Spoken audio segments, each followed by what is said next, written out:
Cliff, I've known you for quite a few years, but one thing I've never known about you is how you actually started out. Oh, making guitars? Yes. Well, I was working in London in about 1969. God, that was a long time ago. And bumped into, by complete accident, Dan Armstrong, who was a sort of phenomenal American jazz musician, and he designed guitars and amplifiers.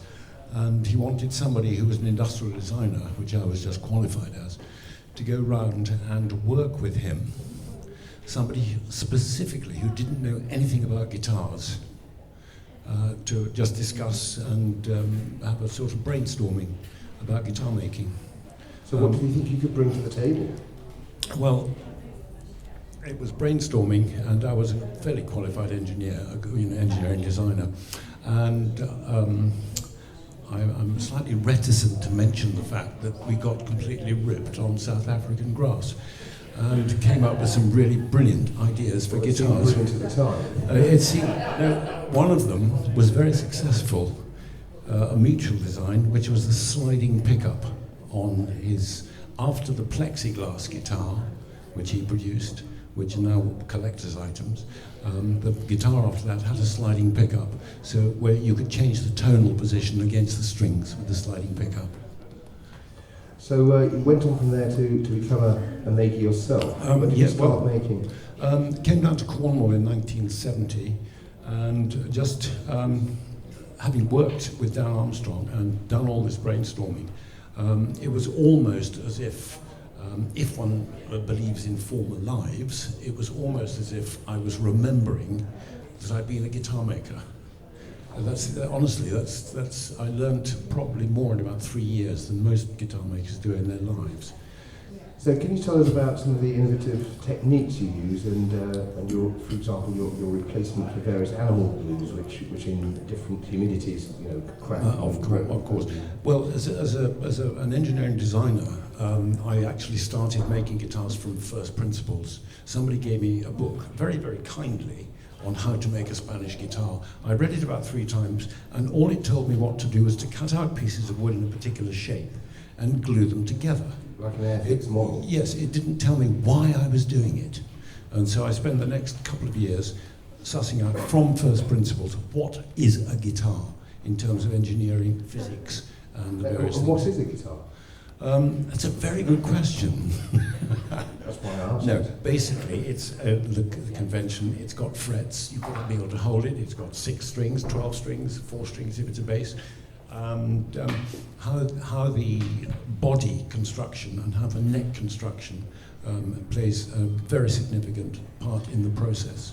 Can you tell us about bracing? What is it and what effect does it have on an instrument? Have you got 6 weeks? 6 minutes. Right, in 6 minutes, I'm not quite sure I can begin. Well, tell Okay, very quickly. The bracing on a guitar, basically, the top bracing is what determines the tone and how the top vibrates to the strings. Essentially, the top of a guitar is like a loudspeaker, and it needs to be able to vibrate in polyphony, is that the right word? Loads of different frequencies. Most bracing limits the frequency production. Martin cross bracing and the sort of the ladder bracing in early guitars. And I think what I've come up with is a very good answer. And what about your substitute for the traditional old animal glues that say used in Renaissance liturgies? Okay, that glue, I remember having a mandolin which somebody had kept in the roof of a chapel with immensely high humidity, high temperatures, and then freezing temperatures in the winter. And the bridge had fallen off, and he asked me to have a repair it. And I said yes. And he handed me a polythene bag full of a disintegrated mandolin. The whole thing had completely fallen apart. And I did actually manage to get it back together again and gave it to him, and he was very pleased. What I didn't tell him is I still had one rib at home because it just didn't fit. I wasn't good enough. I wasn't clever enough to get it all back together again. But did he name this mandolin Eve afterwards? No. Very funny, very witty. But no, the best glue, I've used cascamite and things like that, and cascamite is one of the advantages of cascamite is teaches you to make incredible sauces, because you really have to mix it. You really have to mix it.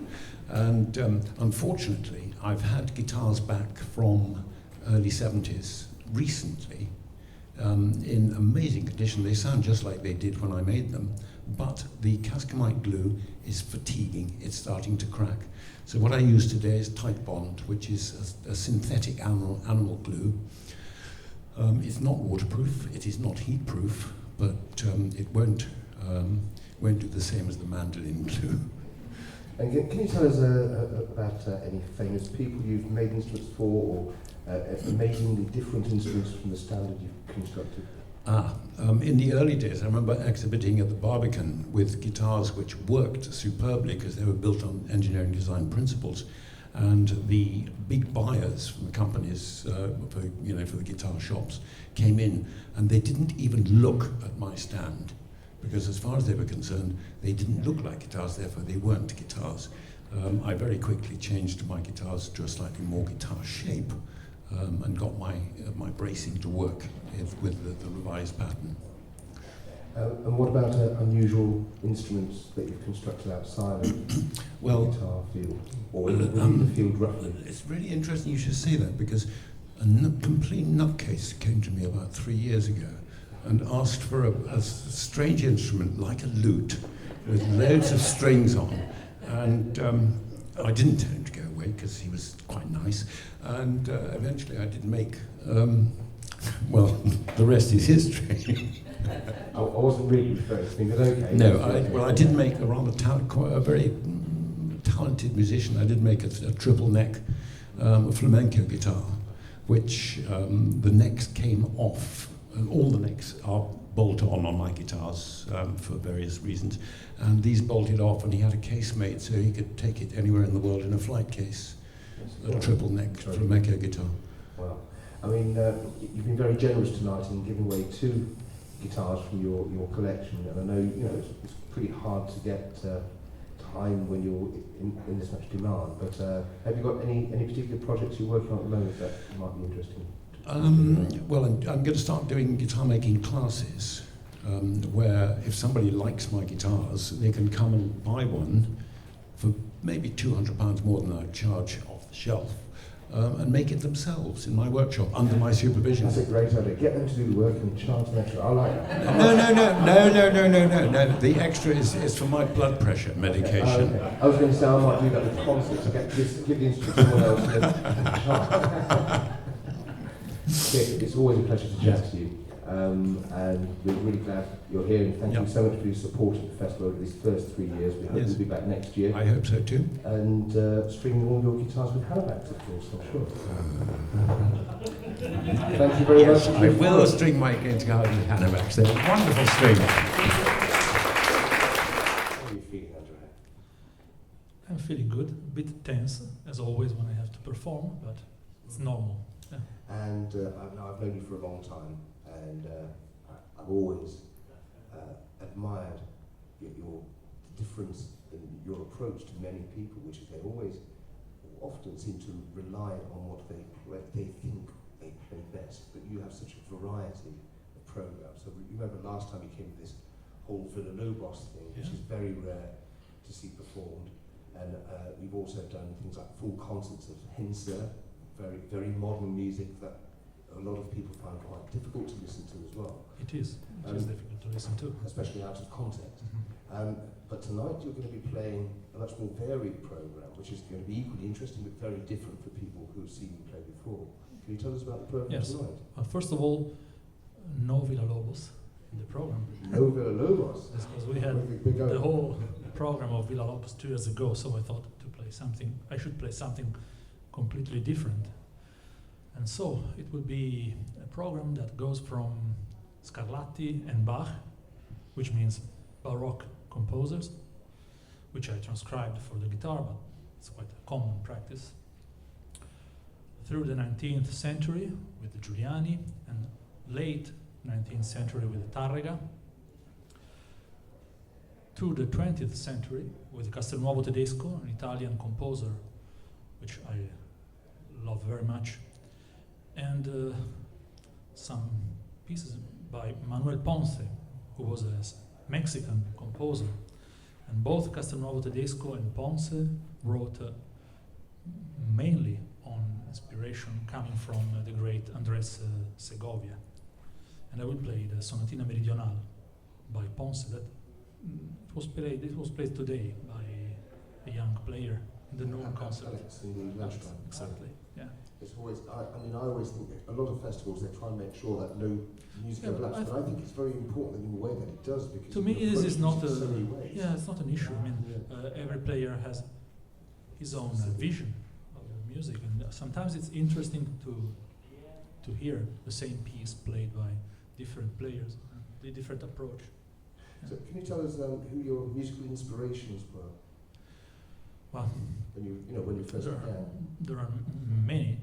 I would say when I was very young and I started, I was strongly inspired by Segovia, whose recordings were really, I think, the best you could find in terms of tone quality, and also the kind of music he used to play on records. It was mostly Spanish music, very, very nice and pleasant. And I was starting guitar, and it was very, very nice for me. Later on, I discovered Julian Bream. That was by chance. I was a little boy still, and my father bought a LP recording with the Villa-Lobos pieces, the 12 studies and the suite, the popular Brazilian suite played by Bream. And that moment I thought, this is what I want to do in my life. I want to play this music. And I developed really true admiration for Bream. And I was lucky because I could have 2 lessons with him back in 1994 when he came to Italy for concerts, and 1 master class, which is something quite exceptional because it doesn't teach. And I had 2 lessons with him, and it was so inspiring, so incredible.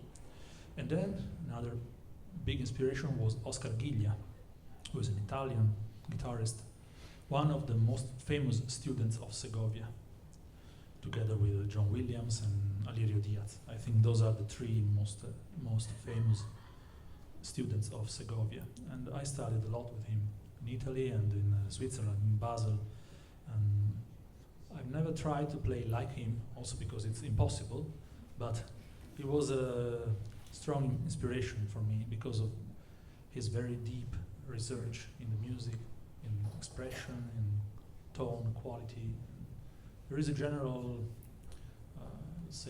refinement in his playing that I like very much. He used to play very little selection of pieces. He has never had a wide repertoire, but those pieces were, every time I heard them, they were played better. Something that really I admired about him. But my idea is I like to play a lot of music, so I want to be able to play different programs, and also this way I can go back to the same place. Otherwise, if you always play the same thing, they won't invite you any longer. But Andrea, you've played in every continent of the world in recent years, in places where many people who've been professionals for even longer than you would even think that you would end up playing constantly. I think you're in, if I remember, Vietnam or Yes, sorts I've of been there. places. And it's a real inspiration when you see somebody coming from a European village or something like that, and they find something as a child they'd like to do, and then they take it to a worldwide audience. Can you give us finally, before we let you go, to practice some more scales for another 3 hours before your concert? Can you tell us a few words of advice that you would give any young person who wanted to sort of follow in your footsteps, and how they could best achieve taking the guitar to a larger stage? This is a very difficult question. Well, yes. Well, I think it's very important to, of course, to develop a very strong and secure technique from the start, from the very early years. So that what I always try to do with my students, which doesn't mean necessarily to play hours of scales or exercises, but understand the fundamental principles of how the hands move. And the right and the left hand, they do a completely different job, but there are some similarities. For instance, a lot of people play with very angled wrists, and that's going to be a problem with time. Tension and Tendons. problems. So first thing is to learn to use the hands and the body in the proper way, and then of course to learn different styles in music from the very early years, and try to go very deep in the music, which means of course understanding the phrasing, the structure, the style, and the fingering. Fingering is something so vital for us guitarists, and each player has his own style, his own way of fingering. But you have to know how to finger music, what is important. So I try to teach my students from the very start of their studies to be able to change fingerings and to look for better fingerings and not just stick to one fingering because it's comfortable. This is to start with. Of course, then it takes years and it takes a lot of practice, a lot of willing power, I'd say, to do things well. Guitar is an incredibly difficult instrument. It has a little volume, and for us, a fraction of a millimeter means a mistake, or a buzzing note. And so the relationship between the tone and the potential mistakes is really something difficult to deal with. So it requires a very precise technique and a very clear idea of what you want to do with the instrument, and a lot of work. Yes. Okay. Well, thank you very much. You've been very kind to give up some of your time before tonight's concert. My pleasure. We wish you very, very well tonight. I hope everyone's going to be sticking around for the 9:15, officially 9:15, probably slightly later concert tonight to see Andrea Dieci. Please give me a very warm. Thank you.